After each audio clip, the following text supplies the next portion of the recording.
Bonjour Christophe, Bonjour Stéphane. 5e vidéo. Voilà.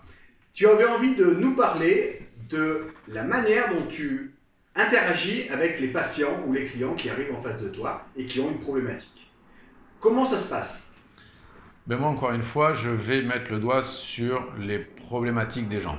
Les gens qui viennent me voir, c'est beaucoup de personnes qui ont des soucis dans leur vie. C'est-à-dire que soit c'est des personnes qui vont rencontrer tout le temps le même type de personnes, niveau sentimental, même type de situation, des changements de vie, des gens qui sont un peu perdus, qui savent pas trop, voilà, qui ont l'impression d'être dans des ronds-points, de pas, enfin, toujours tourner en rond. Moi, je suis là pour, en fait, mettre le doigt sur la problématique. Pourquoi c'est comme ça? Donc comme quelque part, tu serais quelque part comme un révélateur de conscience quelque part, pour qu'ils prennent conscience d'eux. Et est-ce que c'est important cette prise de conscience pour la guérison? C'est ça, oui, parce que, encore une fois, dans une incarnation, on vient travailler quelque chose. Tant qu'on ne comprend pas les choses, eh bien, on va répéter les situations. C'est pour ça que, encore une fois, on va rencontrer le même type de personnes, le même type de situation, jusqu'à temps qu'on comprenne ce qui dysfonctionne en nous. Et tant qu'on ne le comprend pas, ça se répète. Voilà. Donc ça veut dire que la personne, quand elle va sortir de chez toi, elle aura déjà pris conscience. Et le travail, c'est un travail dit personnel que tu vas guider au fur et à mesure des séances. Est-ce que c'est ça? C'est ça, c'est-à-dire qu'il n'y a rien de magique, hein. Il n'y a pas un thérapeute aujourd'hui qui a la baguette magique et qui va recevoir quelqu'un et qui va le faire changer comme ça, c'est pas possible. On peut être des accompagnants, on peut mettre la lumière sur la problématique, mais après ça amène de toute façon un travail personnel. C'est-à-dire que moi je vais mettre en lumière les problématiques, mais après la personne qui sort de la séance, elle sort avec la compréhension de ce qu'elle vit, pourquoi elle vit les choses, mais après voilà, c'est un travail de modification émotionnelle, de modifier sa façon de faire, de penser, etc. Et de revenir à soi en fait. D'accord. Est-ce que toi, tu as un exemple, peut-être même personnel, qui permettrait d'illustrer cette démarche-là?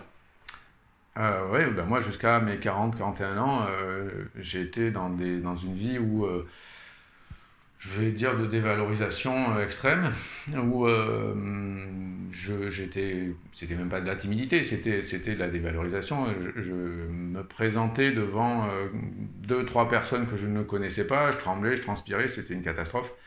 Le premier salon que j'ai fait il y a 4 ans, je suis pas sorti de mon stand parce que j'étais tellement, voilà, je voulais pas qu'on me voie, enfin, c'était une catastrophe. Mais bon, euh, à 40 ans, 40 l'année de la quarantaine, c'est un cap hein, pour beaucoup. Et moi, ça a été une année où j'ai décidé de taper du poing sur la table et de comprendre pourquoi je vivais tout le temps les mêmes situations. Et du coup, j'ai travaillé sur moi.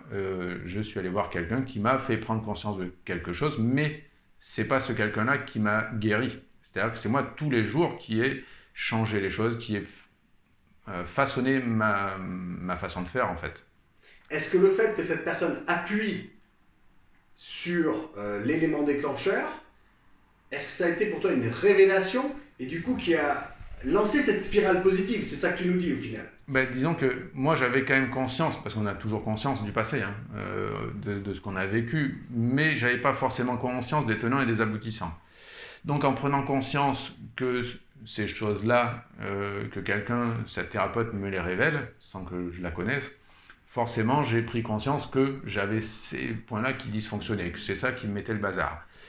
Donc moi, après, la transformation peut aller très vite en fonction du travail qu'on fait sur soi. C'est-à-dire que moi, j'ai fait un travail sur moi de tous les jours. Ça a été vraiment tous les jours où j'ai modifié ma façon de penser. Et juste un ordre d'idée, euh, j'ai commencé le travail sur moi au mois d'avril. C'est pour donner un ordre d'idée d'avancement, hein. Au mois d'avril, il y a 3 ans et demi, 6 mois après, je faisais ma première conférence. D'accord. Donc Donc, on peut partir de quelque chose de très lourd à quelque chose de beaucoup plus léger en l'espace d'un temps. Voilà. est-ce que cette personne, donc elle a jalonné ton parcours pour arriver jusqu'à cette pleine réussite, Mm-hmm. en tout cas dans ta démarche, ou pas? Ben, la jalonnée, disons que j'ai fait plusieurs séances avec elle. C'est ça. Ça a été une accompagnatrice. Mais de la même façon que moi, je propose des accompagnements, c'est une aide sur le chemin. C'est-à-dire que c'est un peu comme ça qu'on me l'avait imagé à l'époque. C'est comme quand on apprend à nager, qu'on est au milieu de la piscine, des fois on a besoin de se raccrocher au bord pour se sécuriser, pour voir que ben voilà, on est capable. Et là, en fait, le thérapeute, cette personne-là, ou même moi, on est juste le rebord de la piscine. C'est-à-dire que la personne qui va être lâchée dans le grand bain, comme on dit, a la possibilité de revenir faire des séances voilà, pour voir qu'elle avance bien, pour voir que c'est OK, pour voir que le plan se déroule parfaitement. Donc ça veut dire que la solution, c'est pas toi qui vas donner la solution, mais c'est bien la personne en face de toi qui a la solution, et à vous, quelque part, à toi, de le révéler. Ouais, c'est la fameuse roue qui tourne, hein. On attend tout le temps, on attend tout le temps pardon, que la roue tourne. C'est tout le temps ce que je disais, moi la roue va bien finir par tourner, j'ai pas de chance, machin. La roue elle tourne le jour où on décide de la faire tourner en fait. Et moi c'est à partir du moment où j'ai décidé de la faire tourner que les choses elles se sont enclenchées. Tant que moi j'ai pas bougé, les choses elles n'ont pas bougé. Et ça c'est valable pour tout le monde, vraiment. Ok, bah écoute Christophe, je pense que là c'est relativement clair.